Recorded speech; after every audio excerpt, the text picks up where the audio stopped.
Match दो बड़े चेहरे जो आज निकले हैं उसमें से उत्तर प्रदेश में मुख्यमंत्री योगी आदित्यनाथ, जिन्होंने बिल्कुल एक कन्विंसिंग विक्ट्री जिसको कहते हैं अंग्रेजी में, वो हासिल की है। जनता ने जो रेफरेंडम था, क्योंकि इस बार का चुनाव 2017 से अलग था, इस बार के चुनाव उनके चेहरे पर लड़ा जा रहा था, रेफरेंडम था उनके कार्यशैली का, उनके शासन का, उनके प्रशासन का पिछले 5 साल का, और जनता ने एक जबरदस्त सहयोग योगी आदित्यनाथ को दिया है। 265 सीटें भारतीय जनता पार्टी और उनके सहयोगियों को इस वक्त मिलती दिखाई पड़ रही है। अब तक 5 राज्यों के चुनाव के नतीजे करीब करीब साफ हो चुके हैं। उत्तर प्रदेश में बीजेपी को बंपर जीत मिली है और जीत के बाद योगी आदित्यनाथ ने अभी अभी कार्यकर्ताओं को और समर्थकों को संबोधित भी किया है, जिसमें गरीबों के घर तक राशन देने और गरीबों के लिए अपने किए हुए काम का उन्होंने जिक्र किया।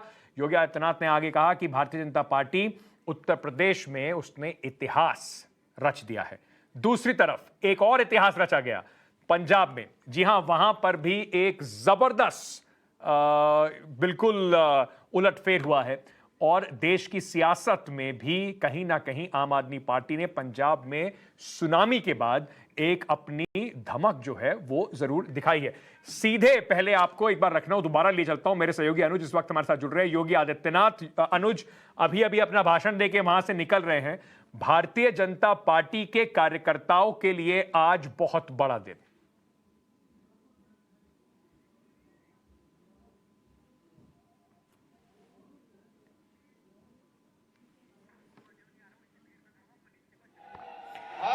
ये बात आप समझ लीजिए कि इस बार मैं सहयोगियों से जब भी बात करूंगा तो बहुत समय लगेगा, क्योंकि हमारे जो सहयोगी हैं उनको आवाज आना बड़ा मुश्किल होता है। मनीष के पास चलते हैं। मनीष, योगी आदित्यनाथ का अब कार्यक्रम क्या रहेगा? अब जीत हो गई, होली हो गई, लड्डू भी उन्होंने खा लिया, अब आगे की क्या कार्रवाई है?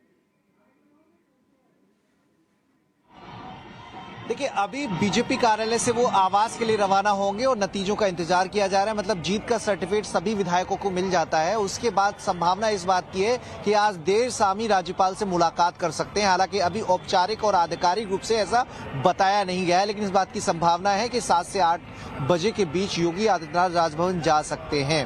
हालांकि अभी सवेरे से वो अपने आवास में थे, बीजेपी कार्यालय पहुंचे हैं, पदाधिकारियों से मिल रहे हैं, मुलाकात कर रहे हैं, कार्यकर्ताओं को संबोधित भी किया है और उसके बाद यहाँ से आवास जाने का उनका कार्यक्रम है। आवास में वो बीजेपी के जो राष्ट्रीय पदाधिकारी हैं उनसे भी लगातार बधाइयों का सिलसिला चल रहा है। केंद्रीय नेतृत्व ने भी उन्हें बधाई दी है इतनी बड़ी जीत के लिए, इतने बड़े जनादेश के लिए। अधिकारियों का मिलने का सिलसिला भी है। तो कल रूपरेखा तय होगी और संभावना इस बात की भी है कि कल दिल्ली में जाकर राष्ट्रीय नेतृत्व से मुलाकात कर सकते हैं। हालांकि इसकी भी अभी तक आधिकारिक रूप से कोई मुख्यमंत्री का जाने का कार्यक्रम नहीं आया है, लेकिन जो सूत्रों के हवाले से खबर मिल पा रही है कि कल मुख्यमंत्री दिल्ली भी जा सकते हैं। तो राज्यपाल से मुलाकात और दिल्ली जाने का कार्यक्रम उनका हो सकता है। बाकी जो बधाइयां मिलने का सिलसिला है, कार्यकर्ताओं की मुलाकात का सिलसिला है, वो लगातार अब तक जारी है। बीजेपी कार्यालय के बाहर में मौजूद है, ठीक पीछे विधानसभा है और अब मेरे सामने लोक भवन जो कि मुख्यमंत्री कार्यालय है, जिसके पंचम तल पर मुख्यमंत्री बैठते हैं और ये ऐसे मुख्यमंत्री बनने जा रहे हैं जिन्हें दूसरा कार्यकाल मिला है। ये उनके बड़ी कामयाबी उत्तर प्रदेश की राजनीति राजनीति में और देश की राजनीति में अगर एक कहें तो एक बड़ा शिफ्ट है जो इस बार उत्तर प्रदेश में योगी आदित्यनाथ की जीत के बाद महसूस जरूर रहा है। पंजाब के बारे में बात करूंगा, पर उससे पहले चारू प्रज्ञा हमारे साथ जुड़ रही हैं। भारतीय जनता पार्टी की प्रवक्ता है अभिषेक सुधीर हैं हमारे साथ इस वक्त, समाजवादी पार्टी के समर्थक हैं। चारू, अब मैं क्या कहूं, आप इतनी खुश नजर आ रही हैं कि पहला सवाल ही आपने बिल्कुल डिसाम कर दिया है। तो आज भारतीय जनता पार्टी के लिए जो रिजल्ट इस वक्त आया है, 2024 का सेमीफाइनल देखा जा रहा था, उसमें तो बिल्कुल आउट ऑफ द पार्क।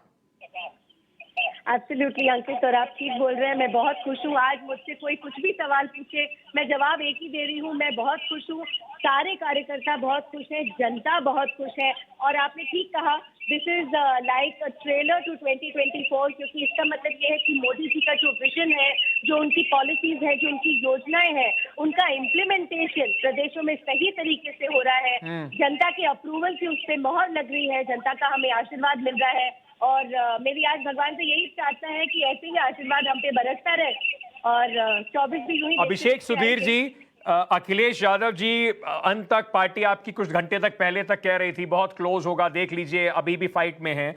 अपनी बेस्ट परफॉर्मेंस देने के बावजूद, और इसमें कोई दो राय नहीं है कि समाजवादी पार्टी ने बहुत अच्छा प्रदर्शन किया है, अपनी सीटों को ऑलमोस्ट ट्रिपल कर लिया है समाजवादी पार्टी ने, तो वो अगर देखा जाए उस लिहाज से, वोट शेयर के लिहाज से प्रदर्शन अच्छा है। लेकिन इससे एक बड़ी एग्जिस्टेंशियल सवाल निकलता है समाजवादी पार्टी के लिए और ऑपोजिशन पार्टीज के लिए, बेहतरीन परफॉर्मेंस के बाद भी उत्तर प्रदेश हो या बीजेपी को हराना अगर मुश्किल है, तो अब क्या? पहले मैं चारू प्रज्ञा जी को बहुत बहुत बधाई देना चाहता हूं। Congratulations Charu, a well earned and a well deserved victory for the BJP. We are going up against Ankit, sorry Nav Bharat पे हिंदी में बोलता हूँ। भारतीय जनता पार्टी है, जगत की दुनिया की सबसे बड़ी पार्टी है जी, उनको हराना मुश्किल है। हमने कोशिश की है, पूरी टक्कर दी है हमने। ट्रेलर तो नहीं है 2024 के लिए, 2024 में भी हम लड़ेंगे। अगर हार जाएंगे तो फिर मैं चारों को मैं बधाई दे देता हूँ। I don't think today is the time for कि नाहिद हसन और सपा की गुंडाई, आई होप ये लोग भी हमें ये सब याद नहीं दिलाएंगे। अब चुनाव हो गया है, हम भी इंसान है, हम भी हिंदू है, we all pray to the same god, so congratulation. नहीं, आज तो थोड़े समझ सकता हूं, अच्छी बात है कि आज स्वर थोड़े अलग होंगे और होना भी चाहिए। राजनीति में हार जीत लगी रहती है, शिष्टाचार हमेशा बना रहना चाहिए।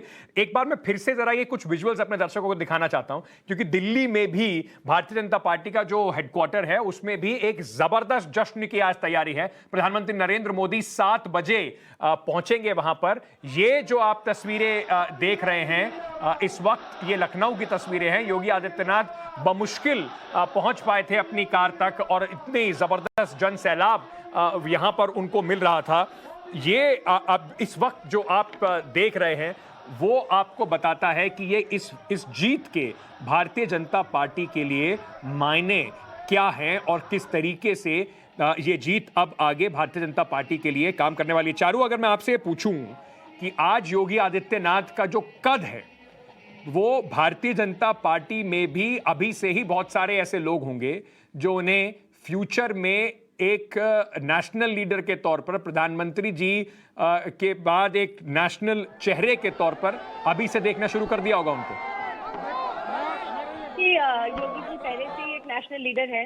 चारू, मैं एक सेकंड माफ कीजिएगा क्योंकि इलेक्शन का दिन है तो लगातार बहुत सारी तस्वीरें आ रही हैं। ये इस वक्त आप पंजाब में दूसरी तस्वीर देख रहे हैं जहां पर मैन ऑफ द मैच भगवंत मान और अरविंद केजरीवाल, भगवंत मान आपको दिखाई पड़ रहे हैं। ये भी मुख्यमंत्री की शपथ लेंगे। आम आदमी पार्टी से इसकी जबरदस्त लहर, मतलब जो दिल्ली में हुआ वो पंजाब में भी होता हुआ नजर आया। और जो आम आदमी पार्टी में अरविंद केजरीवाल लगातार कह रहे थे कि इस बार 100 के पार पहुंचेंगे, 92 सीट इस वक्त आम आदमी पार्टी की है। और दिग्गजों की अगर बात करें तो आम आदमी पार्टी ने इस वक्त एक तरह से सफाई कर दी है पंजाब में। सौरभ भारद्वाज भी हमारे साथ जुड़ रहे हैं, आम आदमी पार्टी से हैं। सौरभ, आपको भी बहुत बहुत बधाई।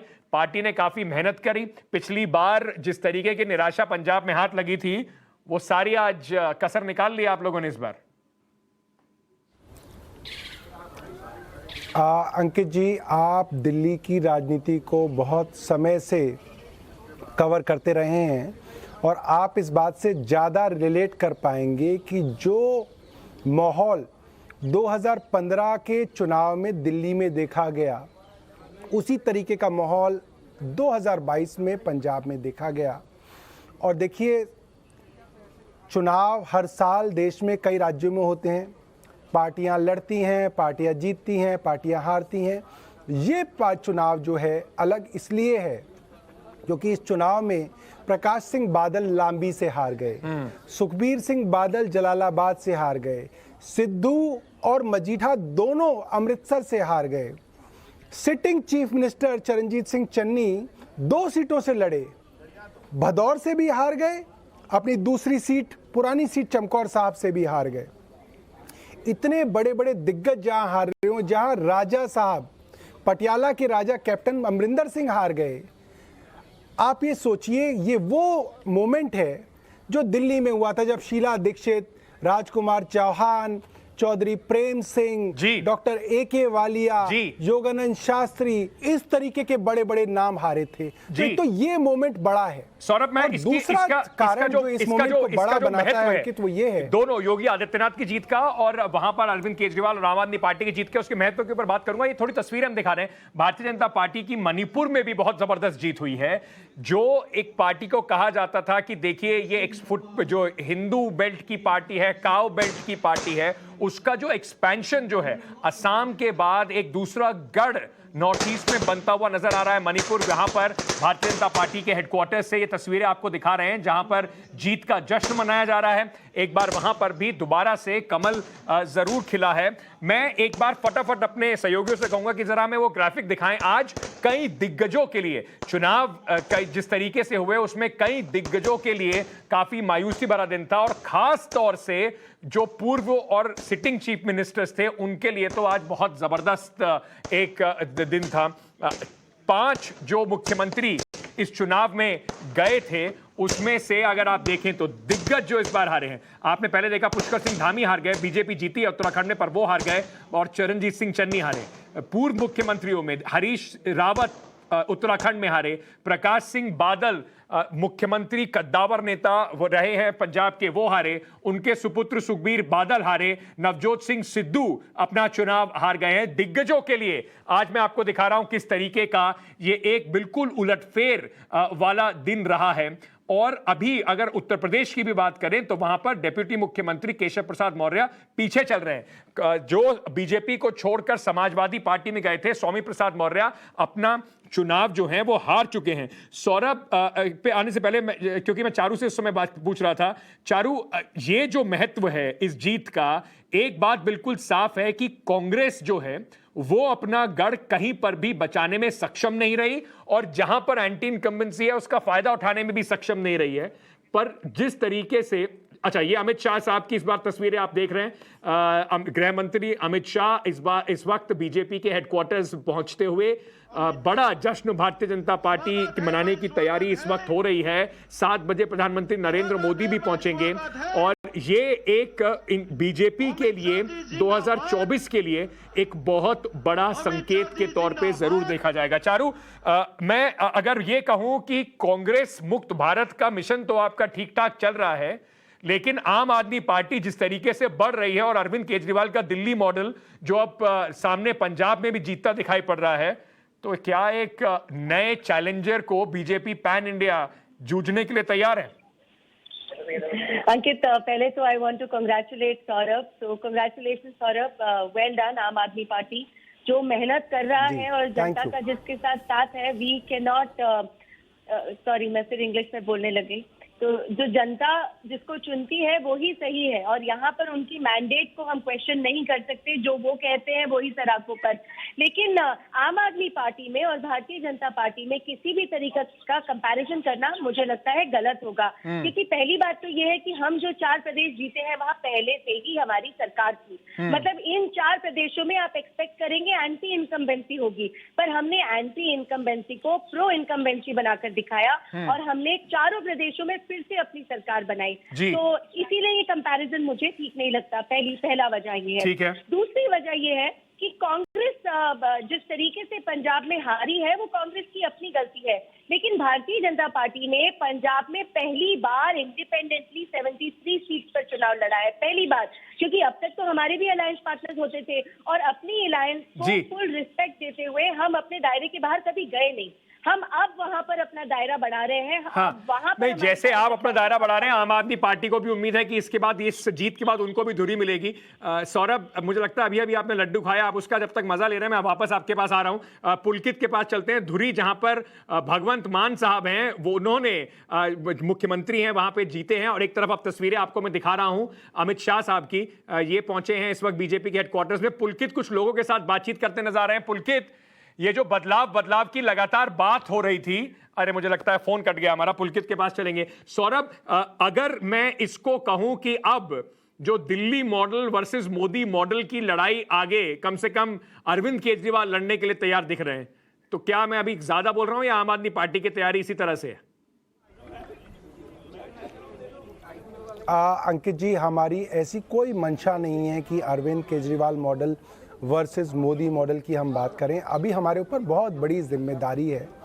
पंजाब के लोगों ने बहुत होप के साथ, बड़ी उम्मीदों के साथ हम लोगों को जो मैंडेट दिया है, वो मैंडेट हमारे सर आँखों पर है और हमारे पास बहुत बड़ी जिम्मेदारी है। पंजाब के अंदर युवाओं की बेरोज़गारी के ऊपर हमें काम करना है, ड्रग मेनेस को हमें ख़त्म करना है, पंजाब के अंदर बिजली को, पानी को और अन्य चीज़ों के अंदर हमें अभी ढेरों काम करने हैं। तो हमारी ऐसी कोई मंशा नहीं है कि हम फलां पार्टी को चैलेंज करें। दूसरी बात अंकित जो मैं कह रहा था वो ये है कि एक तो इसलिए ये मैंडेट बड़ा हो जाता है कि इतने बड़े बड़े दिग्गज इस चुनाव के अंदर हारे हैं और लोगों ने परंपरागत पार्टियों के बड़े बड़े दिग्गजों को पूरी तरीके से साफ कर दिया कि कोई तरीका ना बचे कि ये लोग आके असेंबली के अंदर करें। दूसरा बड़ा कारण अंकित ये रहेगा, ये देश के 75 साल आजाद होने के बाद कांग्रेस,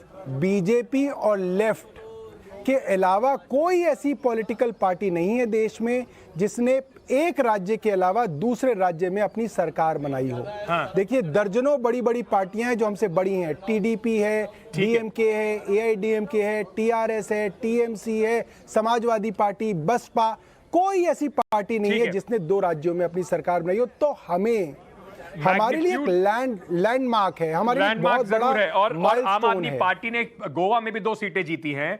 अगर इनका वोट शेयर उत्तराखंड में 6% के ऊपर रहता है तो आज आम आदमी पार्टी एक नेशनल पार्टी भी बन जाएगी आधिकारिक तौर पर। मैं छोटा सा इस वक्त ब्रेक ले रहा हूं, उसके बाद वापस आता हूं और अभिषेक जी से भी समझूंगा कि एक तरफ बीजेपी का एक नैरेटिव है, एक मॉडल है जो लोगों को समझ में आ रहा है। आम आदमी पार्टी भी अपनी जीत बना रही है। क्या ऑपोजिशन की बाकी पार्टियों के पास मैसेज और मैसेंजर की कमी है? छोटा सा ब्रेक ले रहे हैं, बीजेपी हेडक्वार्टर्स की तस्वीरें आपको दिखा रहे हैं, फटाफट वापस आ रहे हैं। नमस्कार। आज ऐतिहासिक ये चुनाव जरूर हुए हैं, कई मायनों में भारतीय जनता पार्टी के लिए 4 राज्यों में जीत हुई है। साथ ही साथ आम आदमी पार्टी ने भी पंजाब के अंदर जबरदस्त जीत दर्ज की है। पुलकित मेरे सहयोगी इस वक्त धुरी से हमारे साथ जुड़ रहे हैं। एक तरफ आप बीजेपी हेडक्वार्टर्स से भी तस्वीरें देख रहे हैं, वहां पर प्रधानमंत्री नरेंद्र मोदी किसी भी वक्त पहुंचने वाले हैं। अमित, सीधे पहले आपके पास आ रहा हूं। प्रधानमंत्री नरेंद्र मोदी किसी भी वक्त पहुंच जाएंगे, उनके लिए भी ये एक बड़ा महत्वपूर्ण क्षण जरूर होगा। 2024 की जो सड़क है अब वो काफी उन्हें कम से कम स्मूथ दिखाई पड़ रही होगी। जी देखिए, बस थोड़ी देर में प्रधानमंत्री को पहुंचना है और प्रधानमंत्री मोदी के लिए जो बीजेपी दफ्तर पूरी तरह से तैयार है पूरी तरह से तैयार है और यहाँ पर मंच बनाया गया है और वहाँ पर प्रधानमंत्री मोदी को 7 बजे ये परेशानियां जरूर होंगी क्योंकि वहां पर मुख्य प्रधानमंत्री जी के लिए जैमर्स लगाए गए होंगे सुरक्षा में उनकी, तो इस वजह से जो हमारा संपर्क है वो उनसे टूट गया है। कोशिश करेंगे वापस चलने की उनके पास। बीजेपी हेडक्वार्टर दिल्ली में जो है इस समय पूरा सजा हुआ है, पूरी तैयारी है वहां पर प्रधानमंत्री के स्वागत की। ये आपको लाइव तस्वीरें इस वक्त यहाँ पे दिखा रहे हैं। अभिषेक जी, मैं आपसे बस जानना चाहता हूं ये बात कि अखिलेश यादव के नेतृत्व में अगर हम बात करें तो 2012, 2014, 2017, 2019 में चुनाव समाजवादी पार्टी हारी है। ये गुस्सा सिर्फ ईवीएम पर नहीं निकलेगा, आपको नहीं लगता अब अखिलेश यादव के नेतृत्व पर भी सवाल उठने शुरू हो जाएंगे? अंकित त्यागी जी, पार्टी कौन सी बची है अब बीजेपी, भाजपा और सपा को छोड़ के इस प्रदेश में? बताइए। कांग्रेस के पास 2 सीट है, बसपा के पास 1 सीट है, और कौन लड़ेगा भाजपा से? यहाँ लड़ेंगे तो अखिलेश जी लड़ेंगे। उनके नेतृत्व में कैसे सवाल उठ सकती है? वोट शेयर है 35%, हिस्टोरिक ऐतिहासिक वोट शेयर है। 130 सीट्स, 140 सीट्स आने वाले, 140 सीट आने वाले। भाजपा और असपा के वोट शेयर में सिर्फ 5% का अंतर है। लड़ेंगे, लड़ते रहेंगे, आज लड़ेंगे, कल लड़े थे, लड़ते रहेंगे। ठीक है। मैं अपने सहयोगी पुलकित की एक बात जानना चाहता हूं। धुरी, जहां से भगवंत मान ने आज 40-45 हजार वोटों से चुनाव जीता है। लोग, पुलकित, जब भी आप जा रहे थे पंजाब में तो एक शब्द की बात लगातार हो रही थी, बदलाव, और वो बदलाव आज हो गया। बदलाव हो गया और आज ये भी समझना जरूरी है कि अगर आम आदमी पार्टी भगवंत मान के चेहरे को नहीं लेती तो ये जो लोग हैं असल में इन्होंने भगवंत मान को वोट दिया है या अरविंद केजरीवाल को वोट दिया है? आपने किसे वोट दिया है? भगवंत मान या अरविंद केजरीवाल, अगर दोनों का कॉम्बिनेशन नहीं होता तो क्या इतनी बड़ी विक्ट्री होती है आम आदमी पार्टी की? नहीं, हमने तो भगवंत मान को ही वोट दिया है, बस केजरीवाल को एक मौका दिया हमने। हाँ, आपने केजरीवाल को मौका दिया, भगवंत मान उसने केजरीवाल नहीं बनाया, केजरीवाल क्या दिल्ली मॉडल को देख के दिया या कोई और वजह? दिल्ली मॉडल को देख के। आपने? हमने भी दिल्ली मॉडल को देख के वोट दिया है। हाँ, क्या चीज पसंद आई उसमें? हम दिल्ली के काम अच्छे, स्कूल अच्छे, हॉस्पिटल अच्छे, सभी काम देखकर वोट दिया। भगवंत मान के चेहरे पे इतना भरोसा है कि दिल्ली मॉडल यहाँ पे पंजाब में नजर आएगा, जिसे देख के आप वोट दे रहे हैं? बिल्कुल आएगा, बिल्कुल आएगा जी, बिल्कुल आएगा। हाँ, क्या भरोसा है इतना? हाँ, भरोसा है। पूरा भरोसा है। हमारे बच्चों का भविष्य सुधरेगा कि बच्चे बाहर नहीं जाएंगे, अब बच्चों को यहीं पे जॉब मिलेगी। जो बच्चे बाहर जा रहे हैं, विदेशों में जा रहे हैं, यहाँ पर पंजाब में कोई जॉब ही नहीं है कि बच्चे तो तभी बाहर जाएंगे। हमने यही सोच के वो दिया है कि हमारे बच्चों की एजुकेशन अच्छी होगी आगे से, जो पहले हम पढ़ ले। सवाल बिल्कुल सही पकड़ा है। पहले वाली सरकार ने सवाल बिल्कुल सही पकड़ा है कि भगवंत मान के नाम को या अरविंद केजरीवाल की छवि को किसको वोट दिया गया। पुलकित, वापस आ रहा हूं आपके साथ। सौरभ, एक छोटा सा कमेंट आपसे चाहूंगा, उसके बाद सीधे बीजेपी हेडक्वार्टर्स जाएंगे अमित के पास। ये एक बड़ी जिम्मेदारी भी है और लोग बार बार ये सवाल पूछेंगे कि कहीं रिमोट कंट्रोल से तो नहीं चलेगी पंजाब की सरकार। देखिए, अरविंद केजरीवाल खुद एक राज्य के मुख्यमंत्री हैं और पार्टी के नेशनल कन्वीनर हैं और भारत की सबसे यंग और फास्टेस्ट ग्रोइंग पॉलिटिकल पार्टी के नेशनल कन्वीनर हैं। उनके पास अपनी इतनी सारी जिम्मेदारियां हैं कि वे चाहकर भी थोड़ी सी सजेशंस और थोड़ी सी गाइडेंस ही किसी और प्रदेश के मुख्यमंत्री को दे सकते हैं। मगर ये बात मैं अंडरलाइन करना चाहूँगा, पंजाब का जो मैंडेट है वो दिल्ली के केजरीवाल मॉडल का मैंडेट है। जाहिर सी बात है, कई चीज़ों पे जो एडवाइस होगी, जो इंस्पिरेशन होगी, वो दिल्ली के कामों से होगी और वो एक हमारी अपनी पार्टी की सरकार है, तो जाहिर सी बात है हमारे अपने जो मामले हैं वो पार्टी के लेवल के अंदर जो है उसके अंदर थिंक टैंक भी बनेगा पार्टी का और इम्प्लीमेंटेशन भी पार्टी की तरफ से की जाएगी। और भगवंत मान अरविंद केजरीवाल के छोटे भाई की तरह है, मतलब समन्वय जरूर रहेगा, टीम की तरह है। इसके अंदर बिल्कुल भी ऐसा देखा नहीं जाना चाहिए। समन्वय जरूर रहेगा, एक विचार विमर्श समन्वय जरूर रहेगा, क्योंकि दिल्ली मॉडल को भी पंजाब में पेश किया गया था। उस मॉडल को रेप्लिकेट करने की अब जिम्मेदारी भगवंत मान पर है। तस्वीरें लगातार आपको दिल्ली के बीजेपी के हेडक्वार्टर से दिखा रहे हैं। अमित हमारे साथ वापस जुड़ गए हैं। अमित, जरा दिखा दीजिए दर्शकों को क्या हो रहा है आसपास। उत्सुकता से इंतजार हो रहा है प्रधानमंत्री नरेंद्र मोदी का।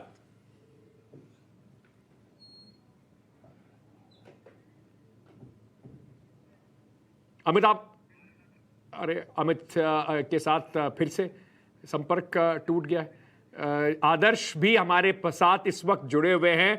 आदर्श, दिल्ली में इंतजार हो रहा है, योगी आदित्यनाथ वहां से बातचीत करके निकल गए हैं। अगला कदम क्या होने वाला है? क्या आज ही राज्यपाल से मिलेंगे?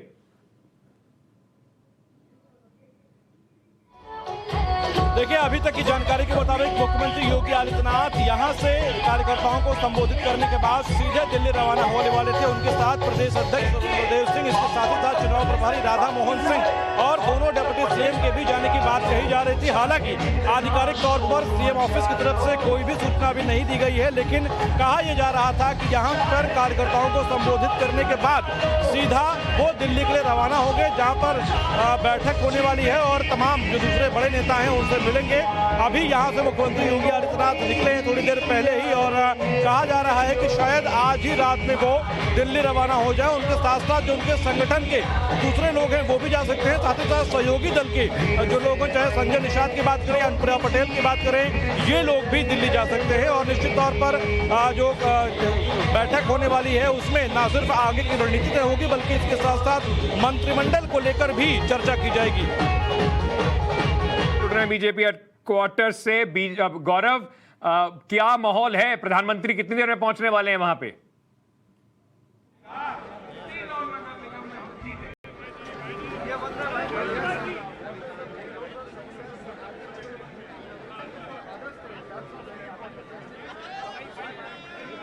ठीक है, तो तो इस वक्त हम भारतीय जनता पार्टी के मुख्यालय में दिल्ली में मौजूद हैं और मैं तस्वीरें एक बार आपको दिखाना चाहूंगा। ये तस्वीरें इस वक्त आप देखिए, यहाँ पर भारतीय जनता पार्टी के दफ्तर में जबरदस्त भीड़ इस वक्त आपको तस्वीरों में नजर आ रही होगी और ये तस्वीर बताती है कि किस कदर राज्यों में, 4 राज्यों में जीत के बाद जो है एक उम्मीद और एक खुशी की जो तस्वीर है वो दिखाई दे रही है। और देखिए यहाँ सभी जो कार्यकर्ता हैं उनको मौजूद है, इंतजार है कि प्रधानमंत्री नरेंद्र मोदी कितनी देर में यहाँ पर पहुंचेंगे और उसके बाद वो लोगों से यहाँ पर रूबरू होंगे और उनके साथ मिलकर जो लोग हैं वो जीत की खुशी मनाएंगे। और तमाम जो पार्टी के कार्यकर्ता हैं वो यहाँ पर पहुंचे हुए, पूरा खचाखच भारतीय जनता पार्टी का दफ्तर जो है वो इस वक्त भरा हुआ है। लोगों से बात करते हैं। क्या नाम है आपका, कहाँ से आए आप? मैं विकास कुमार, निम्न मंडल। अच्छा, क्या आपको किस तरीके से आप लोग ये जो जीत मिली है, होली के पहले प्रधानमंत्री को सुनने आए हैं, किस तरह से देखते हैं इस पूरी जीत को? इस जीत को हम ये थोड़ा सा वो जीत कैसे देख रहे हैं उसके ऊपर थोड़ी सी और चर्चा करेंगे, लेकिन एक छोटा सा ब्रेक ले लेते हैं इस वक्त और वापस आ रहे हैं। प्रधानमंत्री नरेंद्र मोदी का इंतजार हो रहा है दिल्ली में बीजेपी के हेडक्वार्टर्स में। बड़ी जीत, और आज इस जीत के 2 जो मैन ऑफ द मैच हैं उनके बारे में बात कर रहे थे, योगी आदित्यनाथ और अरविंद केजरीवाल। छोटा सा ब्रेक ले रहे हैं, वापस आ रहे हैं।